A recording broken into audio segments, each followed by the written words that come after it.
Boa noite, boa noite. Tudo bem, meus amigos, minhas amigas? Pedi desculpa pelo atraso, tivemos alguns problemas técnicos aqui, mas estamos começando mais um bate-papo, mais uma conversa importante e atual, né?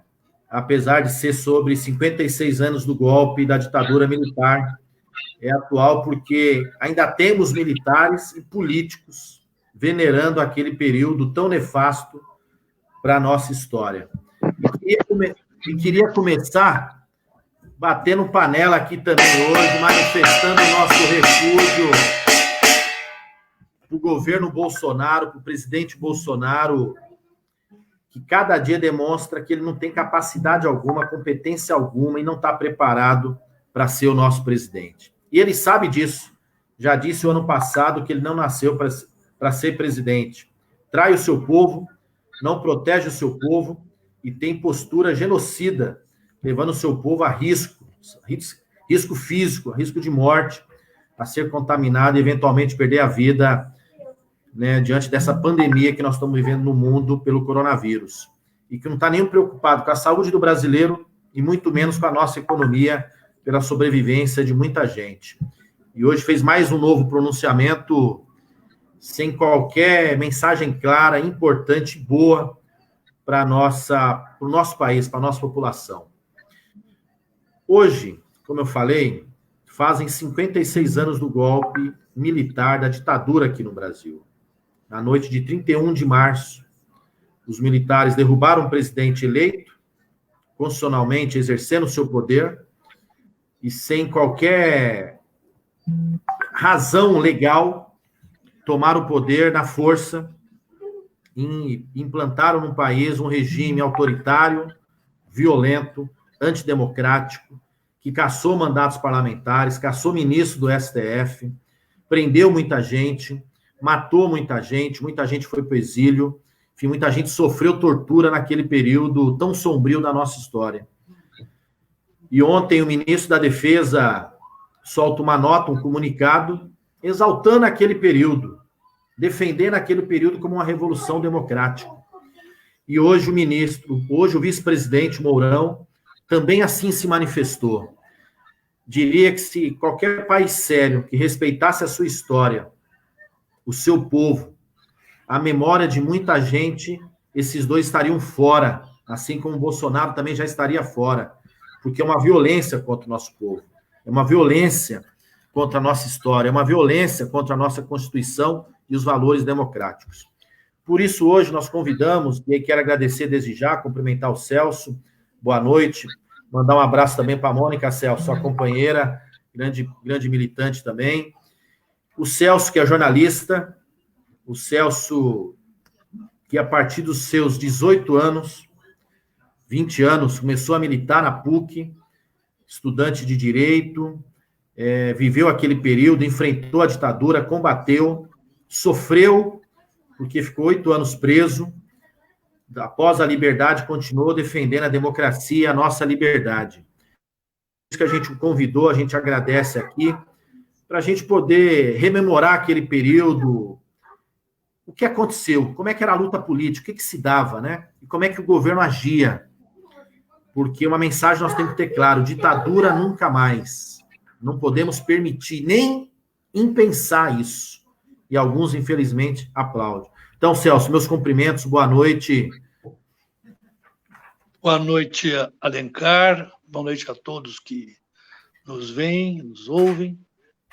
É um prazer estar conversando com você, Alencar, até pela tua juventude e tua disposição de luta e de dar consequência a uma história de resistência que os brasileiros vêm sustentando há longos anos, há muitos e muitos anos. Eu, nos meus mais de 70, tenho que render homenagens a vocês, jovens. O Alencar é um desses jovens que merece toda a nossa confiança no sentido de dar continuidade à nossa luta. Eu que agradeço, Celso.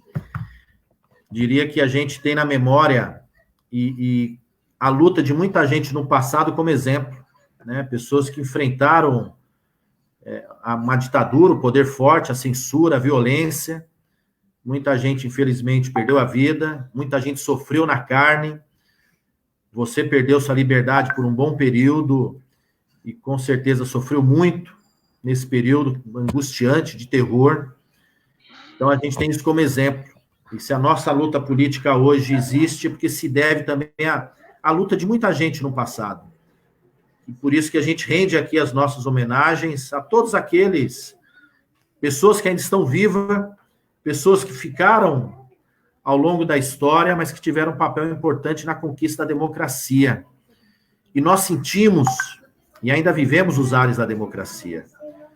Depois de 85, vivemos num mundo democrático, elegemos pela primeira vez na história um presidente trabalhador, que também combateu aquele período, e sentimos que o governo pode fazer para o seu povo e defendendo a liberdade, né, a de expressão, a de falar, de contestar, de reivindicar, a de opinar, de cultura. E, Celso, eu queria que você que é autor de um livro, aí queria até aproveitar e dizer aqui, você escreveu o livro A Repressão Militar Policial no Brasil, o livro chamado João, onde aí conta a história através de alguns personagens, depoimentos de muita gente naquele período. Mas queria que você dissesse como é que foi a luta política, como é que ela se deu naquele período da ditadura militar? O que você se lembra daquele período iniciais do golpe? O que você sabe também daquele período todo, um pouco antes do golpe, e o que aconteceu ao longo desses 21 anos? Alencar, só de início uma correção. Esse livro, ele é uma obra coletiva, é uma obra de um grupo de companheiros que estávamos presos entre os anos de 73 e 75, na prisão, encarcerados. Nós, aos poucos, com muita dificuldade, com muita empenho em esconder o que fazíamos, em camuflar nossos escritos, etc., acabamos organizando um trabalho que tentava explicar, que explicava as origens da ditadura, a prática, as violências, os desmandos, os crimes cometidos pela ditadura e as perspectivas que nós víamos naquela época, né, quando a ditadura ainda fazia aquela fase de transição, porque eles chamavam de uma abertura lenta, gradual, para o país, né? Então, esse livro é resultado deste esforço coletivo de um grupo de pelo menos uma dúzia de companheiros, né, que se juntaram nesse empreendimento de presos. Eu acho que a abordagem que nós fazemos e fazíamos e fazemos até hoje tem que começar, até para entender o que acontece no Brasil hoje, nós temos que começar pensando numa conjuntura internacional, né? Aquela época, nós temos que lembrar que o mundo estava dividido, polarizado, em torno da União Soviética e dos Estados Unidos, do imperialismo americano. Nós já tínhamos toda uma preocupação de dominação dos Estados Unidos, com vistas ao seu quintal, que era a América Latina, né, onde eles priorizavam de sobremaneira ter o controle dos vários países latino-americanos, né? Então, a ditadura que se instala em 64 no Brasil, ela vem com o apoio explícito e militar, né, dos americanos. Ela é financiada pelos americanos, né? Então, isso é uma coisa que a gente precisa lembrar com muita... Diga, Alencar. Aproveitando esse momento, só fazendo um parênteses, onde você relembra do financiamento, do apoio político dos Estados Unidos para o nosso governo militar, para o golpe e ao longo do governo. E hoje nós temos um governo onde temos vários militares, temos um militar na presidência, temos um militar na vice-presidência em diversos ministérios, e novamente a gente vê um alinhamento automático, praticamente submisso aos Estados Unidos, Como é que você vê esses dois paralelos daquele período com o período, em tese, democrático que vivemos, mas um governo recheado de militares e que é submisso novamente aos interesses norte-americanos, né? E o presidente nosso que eu digo do país, não tem vergonha alguma de dizer que ele segue o Trump, que ele idolatra o Trump, que ele tem aí como uma figura admirável, um líder a ser seguido. O que a gente vê... Oi. Acho que esse paralelo que nós estamos fazendo, ele é pertinente. É importante que se faça esse paralelo entre hoje e o que era o que foi em 64. Eu não sei se a imagem está... Eu mudei de posição aqui, me parece que a imagem deu uma bloqueada, não? Eu estou vendo você tá com alguma coisa embaçada, né? Acho que é a luz.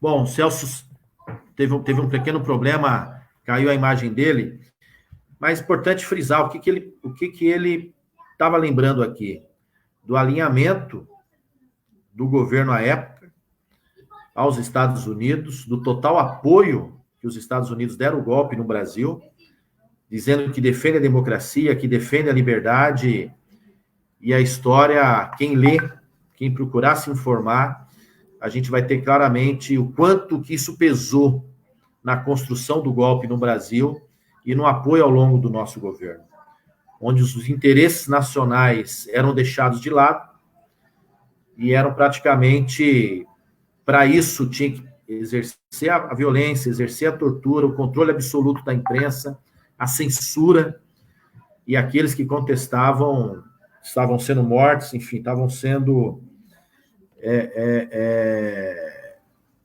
violentados, né? Agredidos. Então, nós temos que relembrar esse período. O governo atual,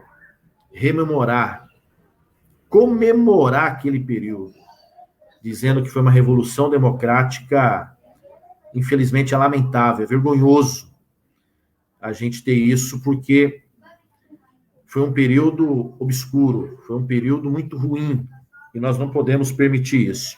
Dizer que o Celso teve um pequeno problema, já volta aqui na nossa live, tentando aqui contatá-lo.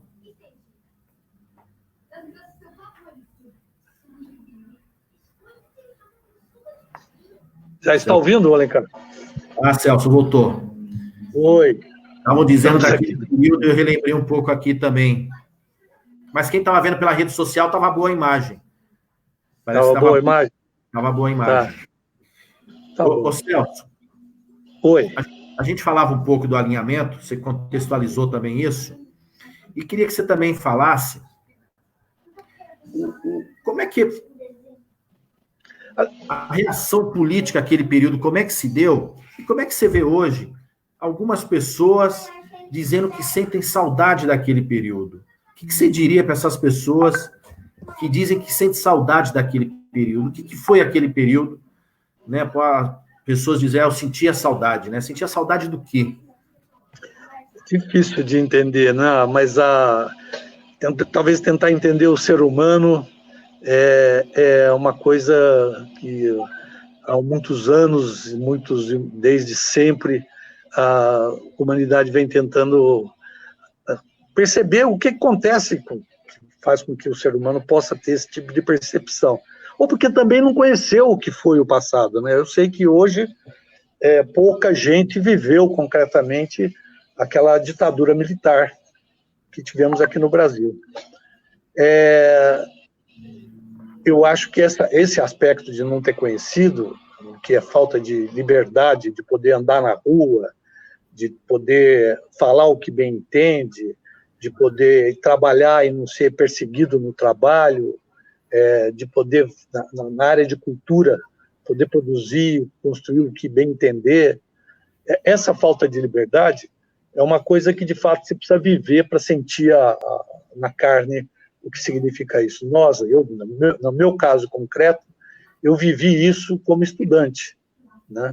Com a impossibilidade de nos organizarmos na escola.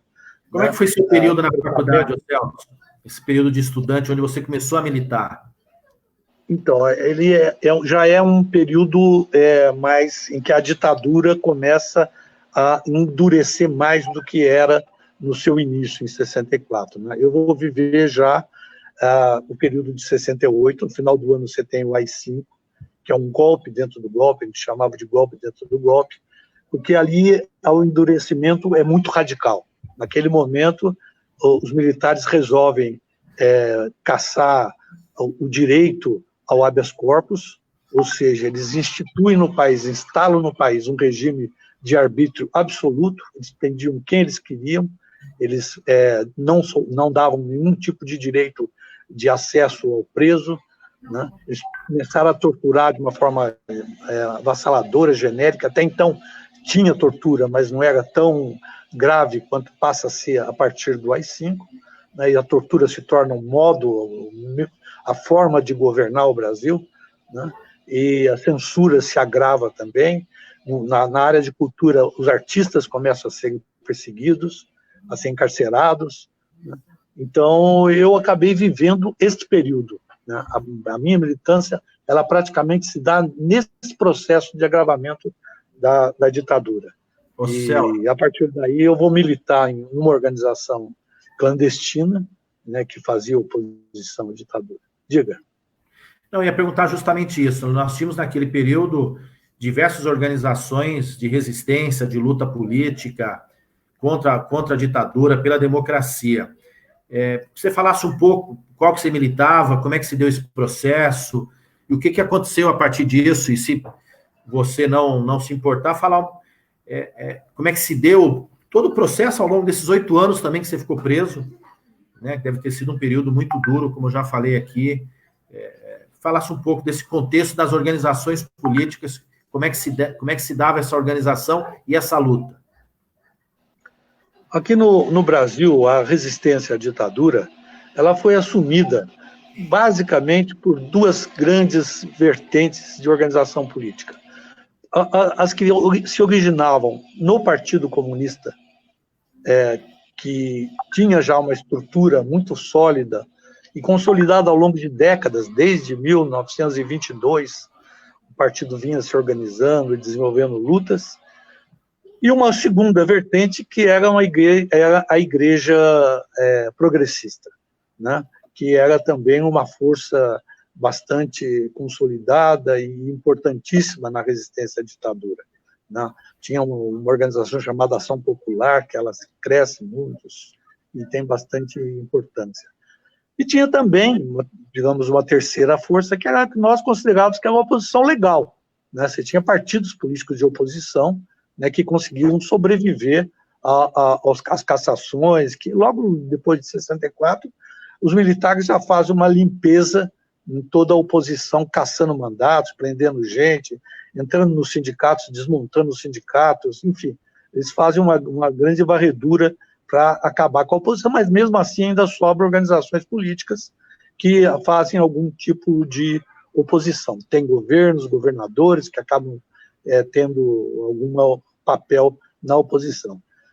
Mas em 68, quando eu começo a militar, e quando a coisa recrudesce, a violência cresce contra a oposição, na verdade, quem fica organizado e lutando são as organizações clandestinas. Então, nessa vertente originária do Partido Comunista, nós tínhamos lá a Ação Libertadora Nacional, que era uma organização sustentada a partir de uma articulação do Carlos Marighella. E é essa organização que eu vou aderir e na qual eu vou militar. Eu vou ser preso em setembro de 69, então muito pouco tempo de militância. O que era um azar ser preso, mas também, para mim, pessoalmente, acabou sendo, digamos, uma sorte, porque a partir daquele momento, naquele início de repressão mais dura, a repressão ainda preservava a vida de quem prendia. Nos momentos seguintes, a repressão passou a ter uma política de extermínio. E nessa política de extermínio, muitos e muitos companheiros que eram amigos meus e militantes e companheiros de luta foram exterminados. Se não abertamente fuzilados e apresentados publicamente, viraram desaparecidos, né? Então, nós temos algumas centenas de companheiros que morreram neste período, entre 69 e 75. 75 é o último ano em que nós temos mortes de companheiros assassinados pela ditadura. É o ano em que morre Vladimir Herzog, que é o final do período mais grave, mais bravo da repressão. Esse período, então, a repressão vai ter dois momentos. Um momento em que ainda ela tentava prender, arrumar provas para condenar as pessoas na cadeia, e outro período que não, que já era, o DOI-CODE já estava atuando com a liberdade de poder executar e torturar e executar ao bel prazer. Então, eu acho que os companheiros que ficaram na luta até o final, muitos deles sobreviveram, não foram presos, continuaram na resistência e estão aí até hoje. A resistência continuou, depois no processo de reabertura, depois o processo de democratização, a luta das diretas, a redemocratização do país, deu continuidade àquele processo de resistência. E, se não fosse aquela resistência, provavelmente a história do Brasil seria outra. Não que a resistência tenha sido vitoriosa, mas, na verdade, pelo menos a resistência sustentou os sonhos de liberdade ativos. Nós não deixamos que aqueles sonhos desaparecessem para a ditadura.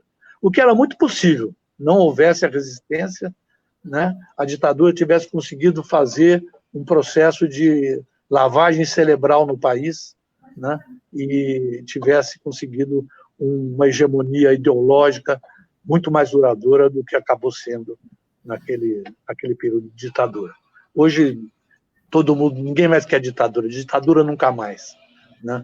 Nós pelo menos conseguimos, com essa resistência toda, graças ao trabalho de milhares de companheiros, mostrar que a ditadura foi uma ditadura assassina. Ô Celso, você vê a importância da liberdade política, das liberdades democráticas, que as pessoas podem falar o que quiser, mesmo os absurdos que dizem hoje. Alguns políticos, como o próprio presidente, ou seu filho, defendendo o AI-5, né, que defende a volta do AI-5, que foi, como se disse, o golpe dentro do golpe, um ato institucional que legalizou, instrumentalizou e determinou novas violências, endurecendo o regime. Você vê quanto é a luta política de vocês e tantos outros foi importante, permitir essa liberdade, né? Até de a gente ouvir, infelizmente, alguns absurdos. Por isso que hoje a gente fez questão de fazer esse bate-papo, porque nós temos que recuperar a nossa história. Nós não podemos deixar algumas coisas simplesmente passadas em branco, como se não tivesse acontecido. Se nós temos os militares que ainda tentam enganar o povo, dizendo que aquele período foi um período democrático, de liberdade, de avanço econômico no país, manipulando a opinião pública, nós temos que relembrar o quanto nefasto foi. Porque nós temos um governo com feições autoritárias. Nós temos um presidente que não respeita o adversário, que não respeita a diversidade, que não respeita aquilo que é contrário ao seu pensamento, à sua vontade, que não respeita o povo, né, a sua diferença existente na sociedade. Então, é importante a gente estar relembrando que não respeita as instituições, seja o parlamento, seja o judiciário, ou outras instituições do próprio Poder Executivo. Então, essa é muito importante. Que defende abertamente a ditadura e o assassinato de oposição. Pois é. O Jair Bolsonaro fez essa defesa pública e aberta, desde a campanha eleitoral. Desde quando era deputado. Desde quando era deputado. Exatamente. Ele vota a favor do novo golpe contra a Dilma, né, louvando um dos maiores torturadores do país, que foi o Ustra. Quer dizer, ele não tem vergonha, né? Sabe que eu às vezes eu fico, que me deixa chateado? O problema não é nem ele falar. O problema é alguns aplaudirem. Né? A sociedade brasileira jamais podia permitir que um governante seu pudesse ter tal postura de defender o indefensável, né? Defender o terror, defender uma memória muito violenta no nosso país. Mas, infeliz, por isso que nós temos que relembrar esse momento, essa história. Porque nós não podemos permitir jamais voltar ao que aconteceu no Brasil. E o presidente atualmente joga com o caos. O presidente atualmente está jogando para o caos para que ele possa tomar outras medidas e outras atitudes. Esperamos que as Forças Armadas não entrem nessa conversa de novo e que o mundo democrático reaja a tempo. O que você acha? Você viu... Ontem teve um artigo do Vladimir Safatli, que eu não sei se você leu. O Vladimir Safatli diz que é uma política de suicídio do Estado. É um Estado suicida que o Bolsonaro promove. É um Estado... Ele já falava em Estado mínimo, que era o norte de toda a política econômica deles. Mas agora o Bolsonaro está levando ao extremo essa ideia de Estado mínimo. Até porque sustentar Estado mínimo diante de uma pandemia, quando se exige um Estado forte, quando se exige um Estado com capacidade de investimento, já seria um absurdo. Mas como ele não consegue mais convencer ninguém dessa história de Estado mínimo, ele agora está levando para o extremo. Ele quer matar o Estado, quer acabar com o Estado. É isso que estaria por trás desta postura dele de falar esse monte de absurdo, de construir uma política contraditória, que o ministro dele fala uma coisa, ele faz outra, né, para desacreditar qualquer política pública. É um presidente genocida, que leva o seu povo.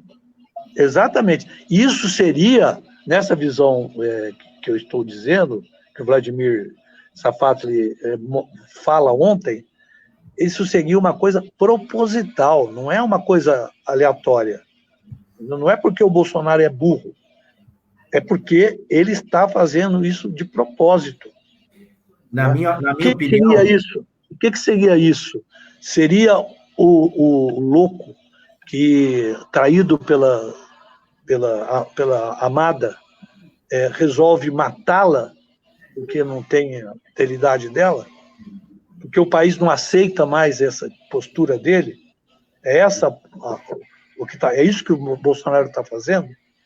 Ele está levando o povo. Eu até representei na Procuradoria-Geral da República, entrei com uma ação de genocídio contra o Bolsonaro, porque as atitudes dele, a partir daquele pronunciamento, em especial a partir do pronunciamento da semana passada, onde ele, contrariando a lei de calamidade pública, o seu Ministério da Saúde, a Organização Mundial de Saúde, todos os cientistas, toda a área médica, onde ele incentiva o povo a ir para a rua, nesse momento, com risco de contrair uma doença e vitimar essas pessoas. Nós entramos com uma representação de genocídio, porque esse ato dele caracteriza um genocídio. Expor o seu povo a risco, levar o seu povo a um risco de morte. Esperamos que as autoridades judiciárias também ajam assim. E ele joga querendo criar o caos, para que tenha uma solução autoritária. Na bagunça precisa ter a ordem, né? Do caos tem que ter uma ordem. E ele joga com a ordem da força. Mas, e aí dialogando, se alguém tiver aqui um tipo de apreço pela essa postura política do Bolsonaro, pense o seguinte: essa ordem que ele quer, que pode sair do caos, é uma ordem violenta. É uma ordem que não vai respeitar o indivíduo e que não vai respeitar o coletivo. É uma ordem que não vai aceitar o diferente, o contraditório. Então, nós temos que tomar muito, muito cuidado. Esperamos que o mundo democrático, independente da coloração partidária, se mais vermelho, se laranja, se rosa, se verde, se azul, não importa qual, mas que o mundo democrático reaja a isso a tempo, e impeça as barbaridades que ele está cometendo atualmente, e impeça outras barbaridades ainda piores, que porventura passe na sua cabeça, e se passar também na cabeça de alguns, né, de alguns milicos que lá estão com ele, que também defende essa postura mais radical. Ô Celso, nós estamos finalizando, daqui a pouco a gente vai para o nosso encerramento, mas qual a mensagem que você, qual a mensagem você diria hoje, né, para qualquer pessoa hoje, seja um jovem, seja uma pessoa mais idosa, do campo, da cidade, desse momento que nós estamos vivendo, tendo na memória o que aconteceu no passado? O que você destacaria nesse momento? Que mensagem você diria para todos nós?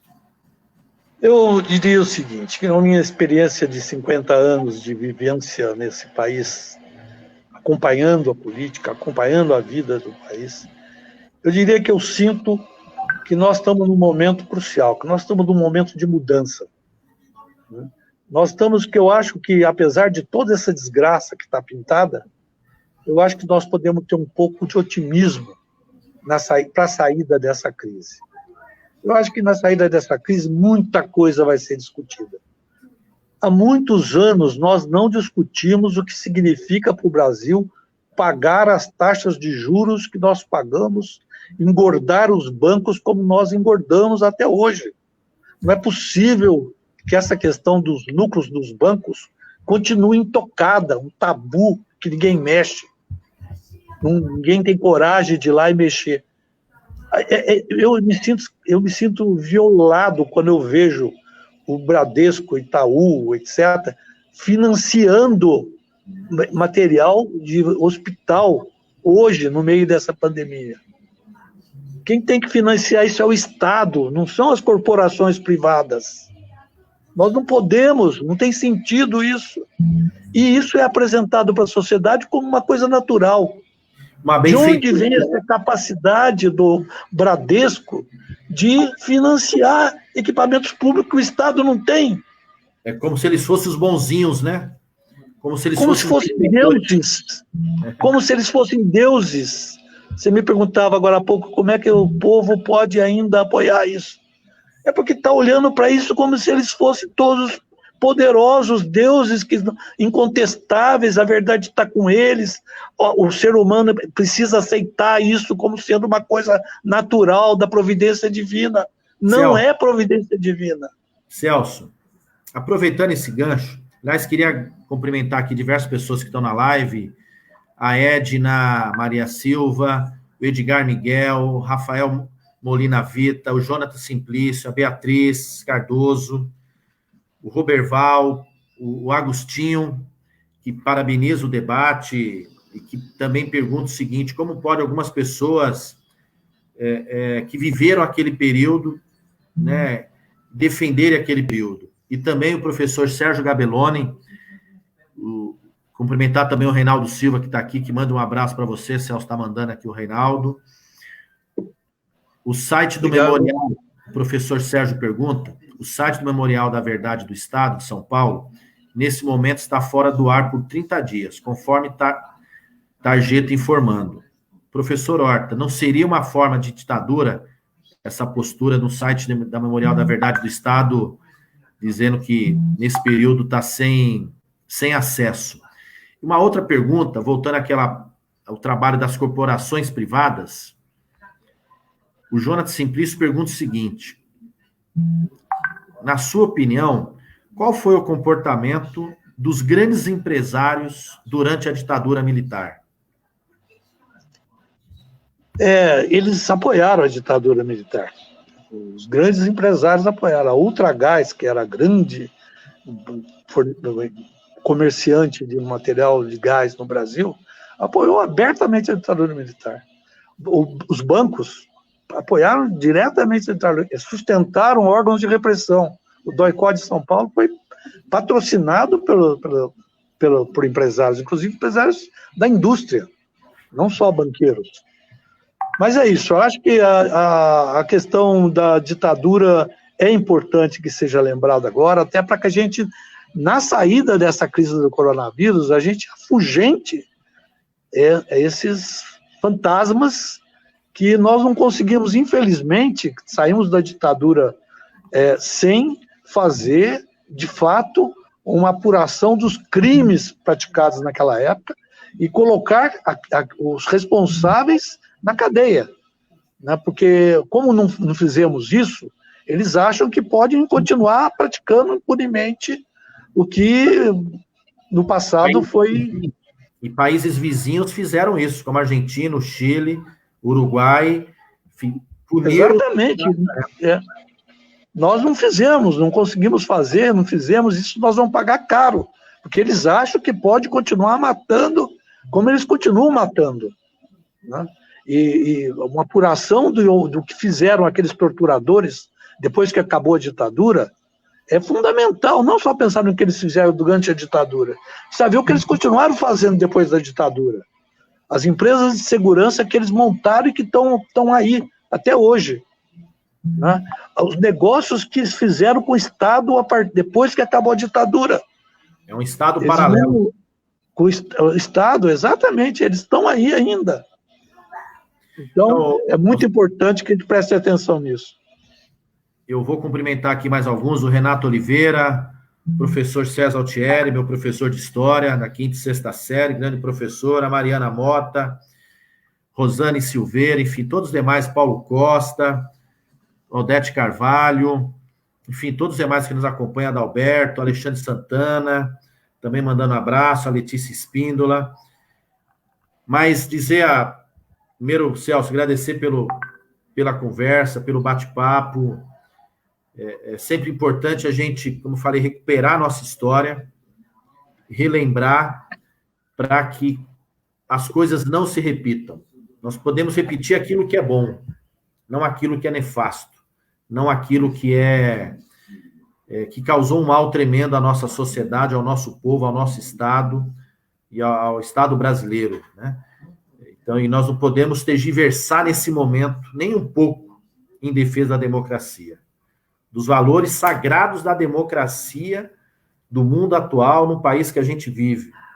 E não podemos, em nenhum momento, concordar com um governo que, de fato, prega a morte, prega a violência, que não respeita o seu povo, nem pela prudência.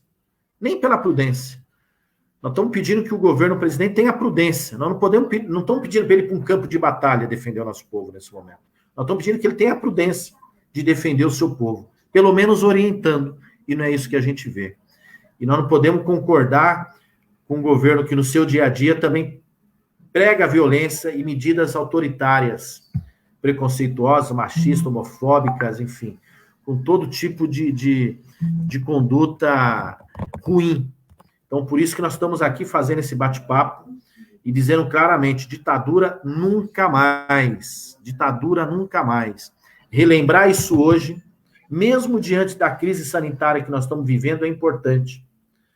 Porque nós podemos ter ainda atos e reações várias durante essa crise.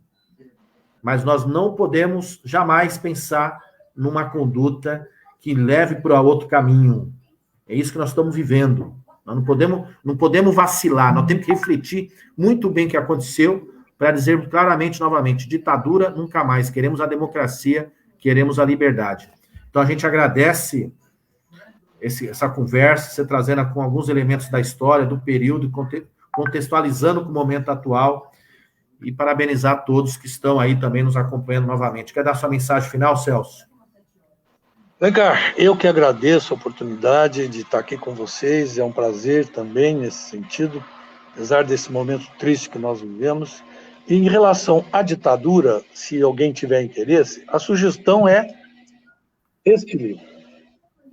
Este é o livro que escrevemos, um grupo de presos, escrevemos entre 73 e 75. É um livro que foi editado pela Expressão Popular, então no site da Expressão Popular vocês podem encontrar, quem quiser encontrar. É uma obra que vale a pena, porque é uma obra vivida, com a memória que nós tínhamos à época e com a avaliação que fazíamos da ditadura naquele momento. e que, de fato, nunca mais se repita. Isso aí, Celso. Obrigado. Então, tá aí a sugestão do Celso de ler o livro, escrito por pessoas que estavam presas, que viveram aquele período e com certeza tem belos depoimentos. Forte abraço a todos, boa noite. Amanhã a gente está aqui com uma nova live. Vamos trazer uma médica infectologista, falar do coronavírus, de tudo o que está acontecendo no mundo, que está acontecendo no Brasil. Informações importantes aí para todo o nosso povo. Forte abraço, Celso. Obrigado. Boa noite a todos. Outro para você.